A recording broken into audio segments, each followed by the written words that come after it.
Welcome to They Said, She Heard, the podcast where words become turning points. I'm your host, Samantha Gibson. Here we talk with leaders, dreamers, and change makers about one simple question. What was said to you, and how did it move you forward, set you back, or make you rebuild? Because sometimes the words that break us are the same ones that build who we become. So you guys know, in true fashion, I'm going to give a huge weekly shout out to Great American Title. Their podcast studio has officially, by all my guests, been complimented. Everybody seems to really enjoy it. And so we are going to continue here until further notice. So I hope the acoustics and everything are great. For those of you that have any title company needs, whether it's residential or commercial, I would love for you guys to consider Great American Title. I have had a great working relationship with them for numerous years, and I will make sure to tag them. I also want to give a weekly shout out. Those of you that have been listening to the podcast, sharing the podcast, words are coming my way that you are sharing, you are reviewing, you are commenting, and I want to continue just saying thank you for that. We are growing organically. We are growing through word of mouth. And I am so excited that those of you that have been listening are finding this to be of true value. And the private messages that you guys are sending me have just really been inspiring. And it's reminding me to continue the course. So thank you to all of you that are following and listening. I truly would not be doing this without you. We're going to go ahead and hop in. I am going to introduce a guest. I met her through networking. Yes. And when I met her, there was something about her person that inspired me that I thought, yeah, I want to get to know her a little bit more. And that is why we're here today. So I am going to let you introduce yourself, your name, your title, and the company you're with. Yeah. So thank you for having me. My name is Shyla Bassey with Pearl Capital Management. I am a wealth advisor, getting the opportunity to support families and people on their journey every single day to reach their goals. I love it. So, and you guys, I think it is so important. She speaks this way on and off the podcast. She has, again, it's just, I think, a lot of my platform, I'm a huge mental health advocate. I'm a huge advocate, trauma-informed practices. I'm really big on anybody that knows me to any capacity, whether it's just social media or even personally or professionally. I am really big on making people feel seen and heard. And you truly carry yourself in such a way that makes people feel safe to talk about, in essence, one of, I think, the hardest topics to talk about, right? Yeah. One of the most vulnerable ones, at least. Definitely the most vulnerable. Yes. So thank you. I am going to go ahead and hop in, and I'm going to ask you the question of the podcast. Yeah. And I try to keep our time down to the 20 minutes so we respect everyone's time. So my internal clock will let me know when it's time to wrap up, but we are going to have this conversation all the way through until we get there. Are you Sounds good? great. Yes. Perfect. All right. So what is something said to you, and how did it move you forward, set you back, or make you rebuild? Yeah.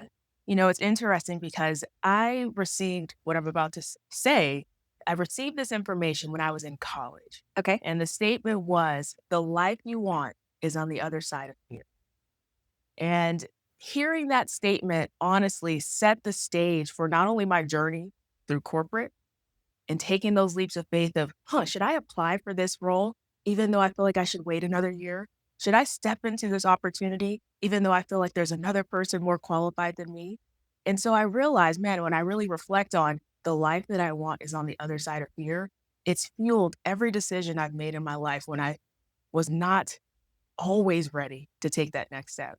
And so I feel like that has been something that's carried me forward, no matter what I do in life, right? When we take those steps in our personal life of trying something new, it's okay to do it afraid, but we miss the opportunities if we don't ever try and take those leaps, or even just do it no matter what the fear internally is. Yeah. Taking those leaps has changed my life, truly, personally and professionally. Okay. So because you have not been here for the other episodes, we've been talking about fear, each one. Really? Yes. Okay. So there is I did an exercise. I posted it on LinkedIn and through other social media about 5 people I found inspiring. It's based on a book that I've been reading. And one of the people that I posted, her name is Judy Holler. Oh. She is an author and a speaker. Yeah. And is fantastic. But her, she has a book about fear, and she has a new one. She just released another one, and she is awesome. And she has been up until that point. So I came across her book, her podcast first, actually, and then her book, and she had a planner. Like, I buy anything and all things Judy Holler. I am like a diehard fan. She lives in Arizona now, Okay. but she commented on my LinkedIn post and just reminded me to continue even through the fear. But she was such a catalyst and helping me understand what fear is, because I've been a mom for so long that I didn't know what boundaries were, and I didn't know what fear is, because I didn't, and I still don't to a big capacity, have a lot of room for fear to live, because I'm in survival mode. So a lot of the podcast audience are people in what I call corporate America, right? So people that are working. So we are juggling work, we are juggling life, we are trying to find a space somewhere for self. Do you mind, because I'm really curious about this, walk me through what fear internally feels like for you? Like, what has that truly felt like? And then how does it live outside as examples for people? Yeah. For me, fear internally feels like pressure. Okay. And what I mean by that is internal pressure, knowing that there's something more that I have desired, something more that I feel like I have the capacity and the capability to do. But it feels like internal pressure because I don't feel like I was living up to the expectations of what I put on myself. Okay. And so that internal pressure sometimes would feel like it could turn into anxiety. Like, why am I not operating in a space where I'm fully at joy, fully at fulfillment, because I'm sitting on this desire? And so whenever I took those steps forward in fear to whatever that next chapter of my life was, it turned into relief. And it allowed me to really reflect on what was I truly afraid of. And oftentimes what I was most afraid of was not even the reality of what was happening when I got into those new positions or opportunities.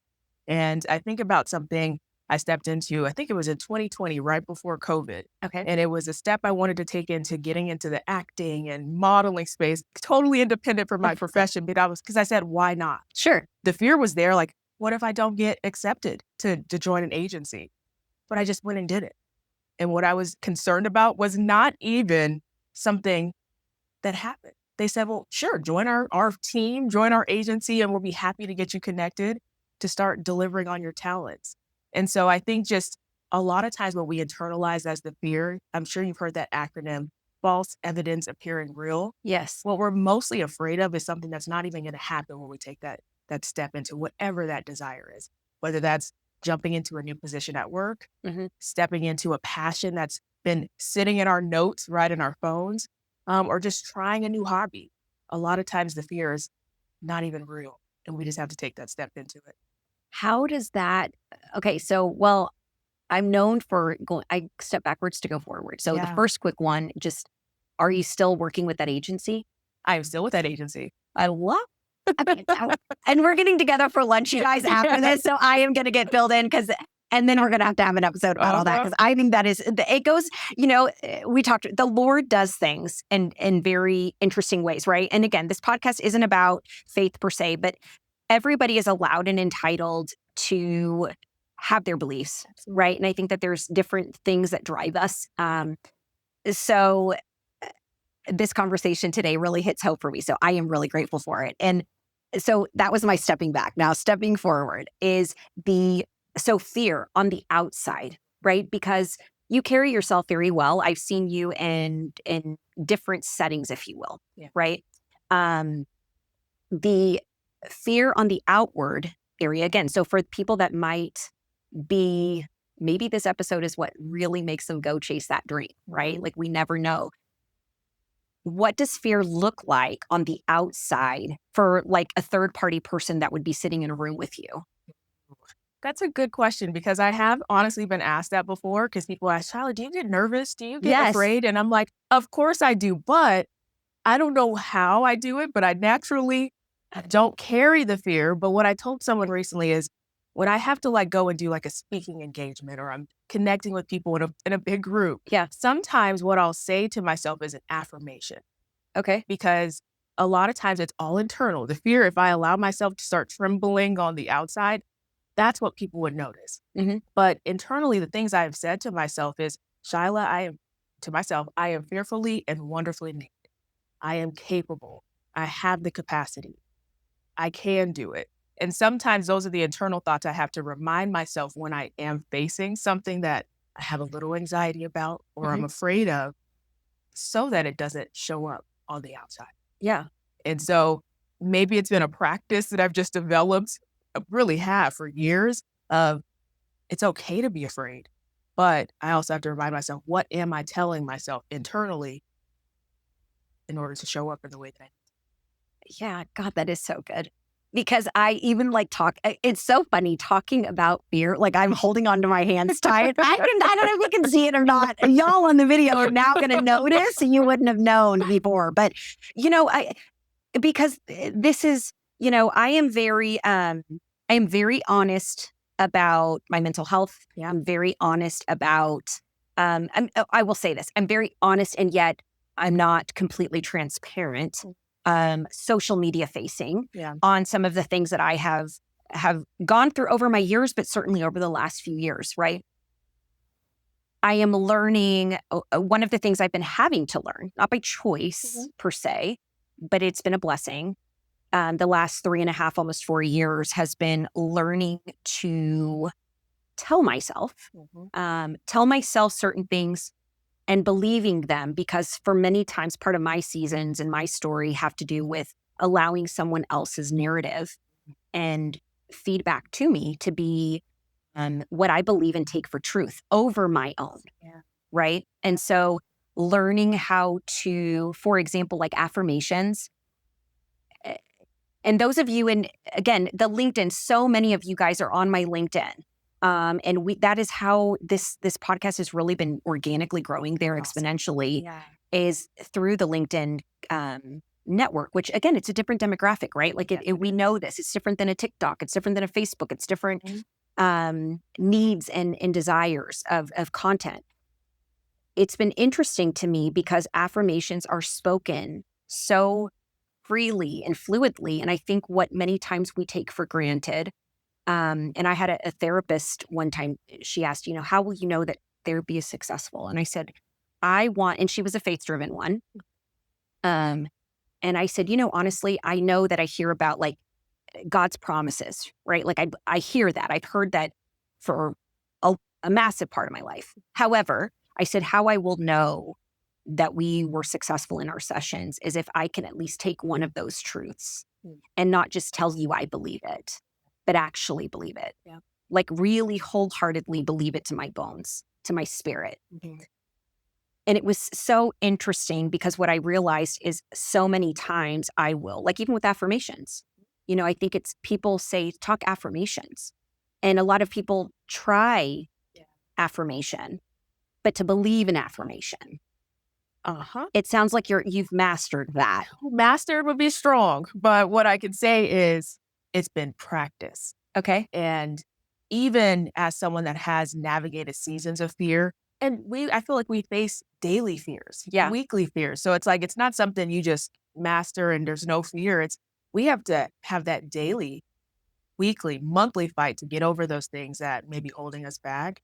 But I think it's been consistent practice of incorporating affirmations into just what I do, because the person we hear the most from every single day is ourselves. And it's the internal thoughts that can control how we operate every single day. And I know in seasons of my life where those thoughts became negative about myself internally. And I said, how do I turn this off? Right? How do I make sure that I'm telling myself the good things about what I'm capable of doing, the good things that I am doing, so that I didn't get lost in the space of what didn't happen. And so mastered it. I always say I'm a work in progress too. I'm not perfect. I'm still on this journey of life, but I recognize that I have to be more positive to myself in order to show up and impact anyone in any capacity. I've got to have the belief in myself that I can do it. Yeah. And I love that you touched on belief, because I'll never forget a mentor of mine back in 2020 just spent time with me before COVID, right? Just really layering into me the power of my belief system. Because at that time I had recently transitioned from my corporate career into the entrepreneurial world. And that was a mindset. That is a whole beast in that itself. was a whole beast. And him taking the time to really help me build a belief system of what I was capable of, Mhm. how do I bring those strengths from corporate America into the work that I do, that took time because I was very used to a specific structure. Mhm. And when you don't have that structure, you have to rebuild that for yourself with systems. Yeah. Or the wheels are off the bus, y'all. Completely off the Anybody bus.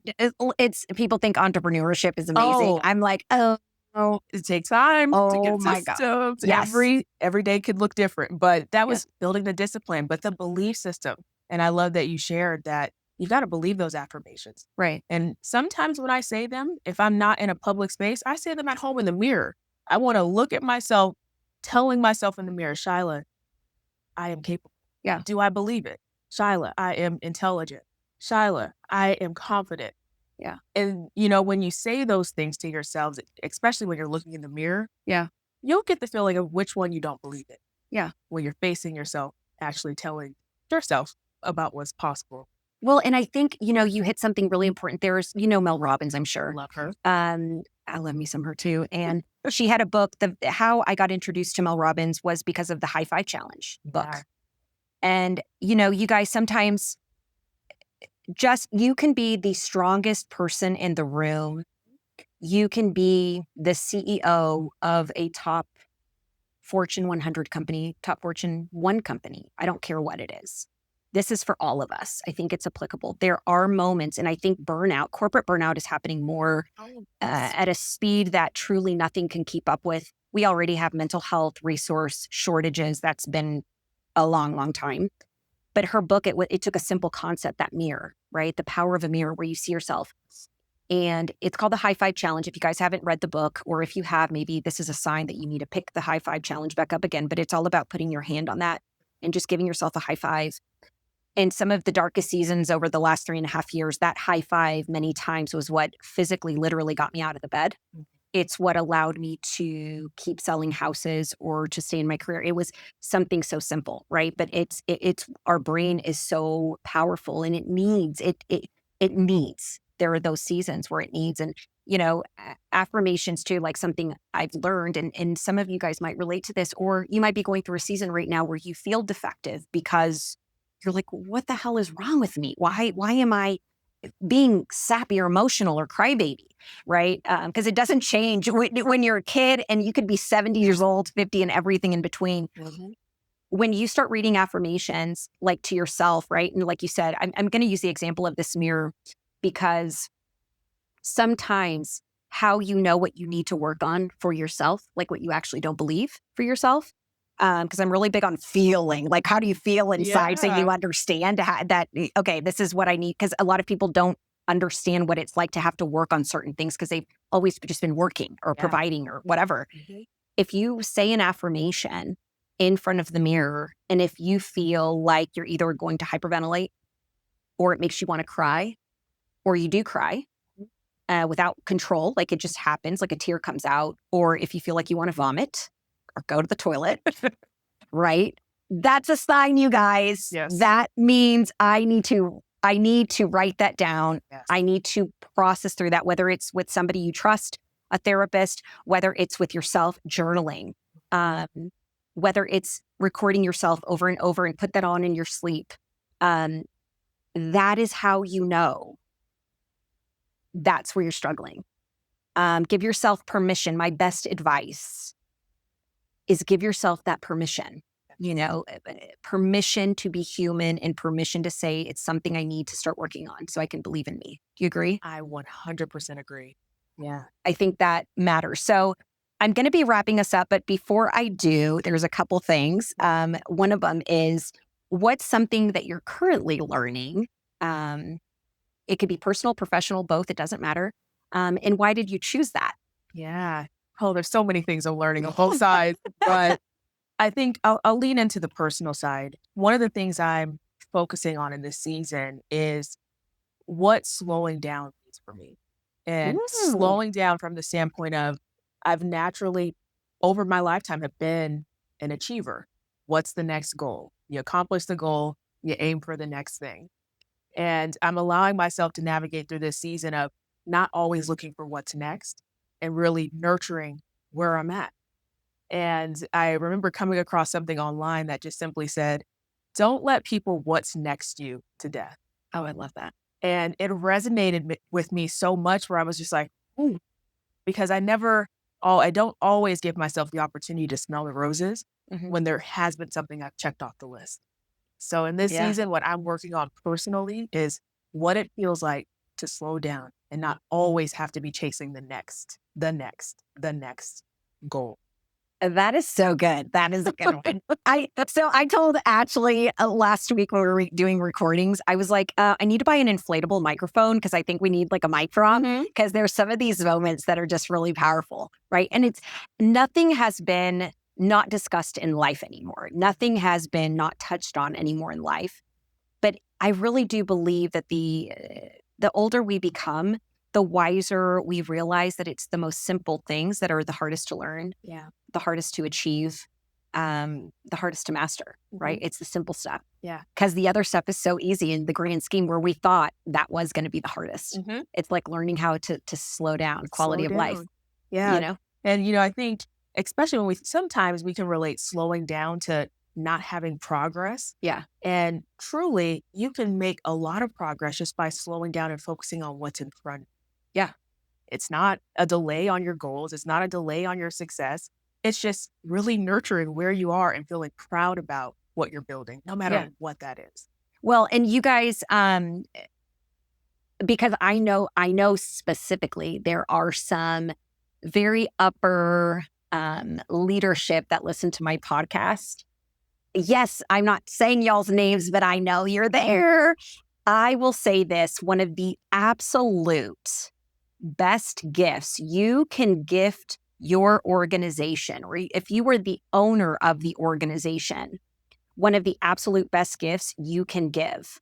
And I used to get a lot of slack on this in my W-2 job, if you will, because I use the phrase, let's slow down.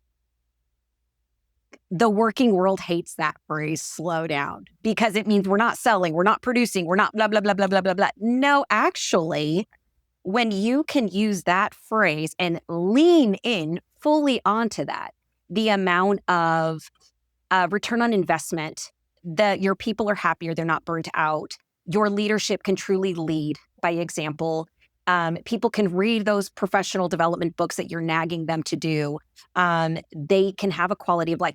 So many things happen when you slow down, and not to mention the retention rate of your clientele and your sales growth projections exponentially grow by getting comfortable with what truly slowing down means. It doesn't mean we're not all going on the same yacht on vacation. No, it means, again, it's allowing enough bandwidth and white space to offset so that we can just be productive, be the best human being we can be. That's exactly it. I also think of like just being even more present. Yes. That's it. That's it.